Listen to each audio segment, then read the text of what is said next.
یہ حدیث فضائل قرآن کے بارے میں ہے۔ ابو ہریرہ رضی اللہ تعالیٰ عنہ نے حضور اکرم صلی اللہ علیہ وسلم کا ارشاد نقل کیا ہے کہ قرآن شریف کو سیکھو پھر اس کو پڑھو، اس لیے کہ جو شخص قرآن شریف سیکھتا ہے اور پڑھتا ہے اور تہجد میں اس کو پڑھتا رہتا ہے، اس کی مثال اس تیلی کی سی ہے جو مشک سے بری ہوئی ہو کہ اس کی خوشبو تمام مکان میں پھیلتی ہے، اور جس شخص نے سیکھا اور پھر سو گیا، اس کی مثال اس مشک کی تیلی کی ہے جس کا منہ بند کر دیا گیا ہو۔ یعنی جس شخص نے قرآن پاک پڑھا اور اس کی خبر گیری کی، راتوں کی نماز میں تلاوت کی، اس کی مثال اس مشک دان کی سی ہے جو کھلا ہوا ہو کہ اس کی خوشبو سے تمام مکان مہکتا ہے۔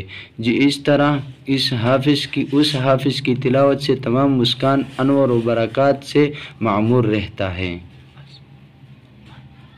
اور اگر